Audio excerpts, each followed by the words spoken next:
أعوذ بالله من الشيطان الرجيم. بسم الله الرحمن الرحيم. وإلى مدين أخاهم شعيبا قال يا قوم اعبدوا الله ما لكم من إله غيره ولا تنقصوا المكيال والميزان إني أراكم بخير وإني أخاف عليكم عذاب يوم محيط. ويا قوم أوفوا المكيال والميزان بالقسط ولا تبخسوا الناس أشياءهم ولا تعثوا في الأرض مفسدين. بقية الله خير لكم إن كنتم مؤمنين وما أنا عليكم بحفيظ. صدق اللہ العظیم. حمد و ثناء رب کریم اور درود و سلام بر سید خیر الانام کے بعد سورہ ہود کی آیت نمبر 84، 85 اور 86 تلاوت کی گئی ہیں، جو 12ویں پارے کے 8ویں رکوع میں ہے۔ اس سے پہلی آیات بینات میں اللہ تبارک و تعالی جل شانہ نے بتایا کہ جناب لوط علیہ السلام نے جب قوم کو دیکھا کہ آ گئے ہیں نوجوانوں کے پرغلانے کے لیے، ان کو اپنے ظلم کا نشانہ بنانے کے لیے، تو بڑا پریشان ہوئے۔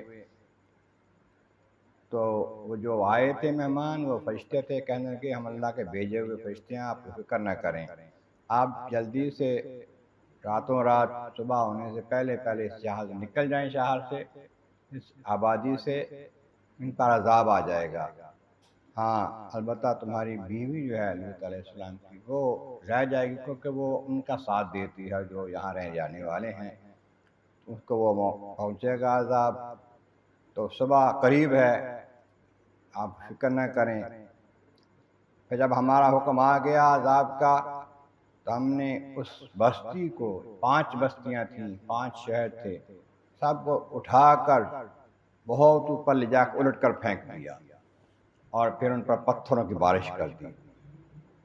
اور یہ اللہ تعالیٰ کا عذاب جو ہے کوئی ظالموں سے کوئی دور نہیں ہے، نہ ظالم سے بھاگ سکتے ہیں، جب اللہ چاہے عذاب دے دیتا ہے۔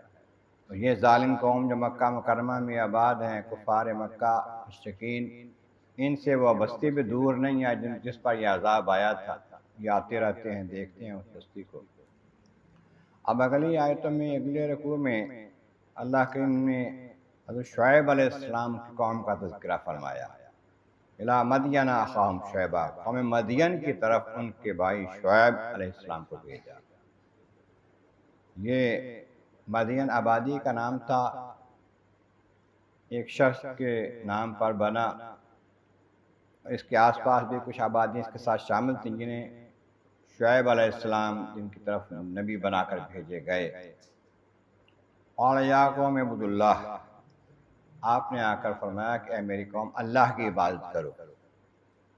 ہر نبی کا پہلا پیغام یہ ہوتا ہے کہ اللہ وحدہ لا شریک ہے، اس کی عبادت کرو، اور کوئی عبادت کے لائق نہیں ہے۔ یہ توحید کا پیغام ہے۔ ما لکم من الہ غیرہ، اس کے سوا کوئی اور معبود برحق نہیں ہے تمہارا۔ جن پتھروں کو پوجتے ہو یا کسی اور کی پوجا کرتے ہو وہ بالکل باطل ہے، وہ معبود نہیں، عبادت کے لائق نہیں ہے۔ اور پھر دوسرا کام یہ کہ اس قوم کو عادت پڑ گئی تھی تجارت میں کمی بیشی کرنے کی، ہیرا پھیری کرنے کی۔ بہت بڑا مرکز تھا، کئی راستے دور دراز شہروں کو جاتے، وہاں سے گزر کے، تو اس مرکز ہونے کی وجہ سے ان کو مال دولت کی زیادہ حرص ہوئی، تو وہ کمی بیشی کرتے تھے ناپ تول میں۔ میں ولا تنقصوا المکیال والمیزان، ناپ اور تول میں کمی بیشی نہ کرو، نقصان نہ پہنچاؤ لوگوں کو۔ انی اراکم بخیر، میں دیکھتا ہوں کہ تم اچھے بھلے کھاتے پیتے ہو، مالدار ہو، پھر کیوں ایسی ہیرا پھیری کرتے ہو مال میں، کاروبار میں؟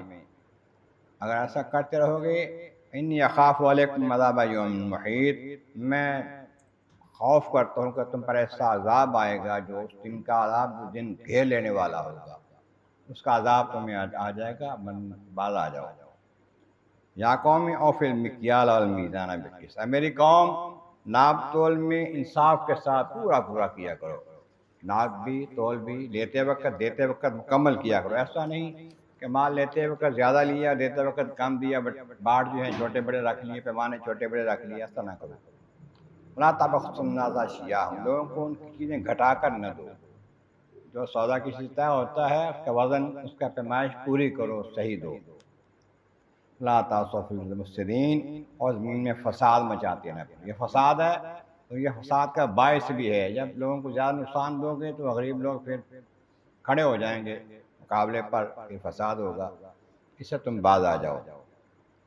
تو یاد رکھو بقیۃ اللہ خیر لکم ان کنتم مؤمنین، اللہ تعالیٰ جل شانہ کا دیا جو بچ رہے نا تمہیں تمہارے پاس، وہ تمہارے پاس زیادہ بہتر ہے کہ تم ایمان رکھتے ہو تو تمہیں اس میں برکت ملے گی، جو اس کا دیا ہوا ہے، جو حلال رزق تم کماؤ گے اس میں برکت ہوگی۔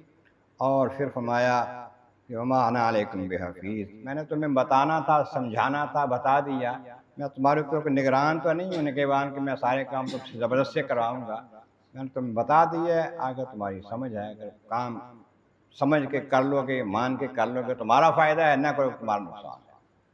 اللہ تبارک و تعالیٰ کی بارگاہ عالم عرض مولا کریم محبوب کریم کا صدقہ قرآن کریم کا فہم اور اعمال صالح نصیب فرما۔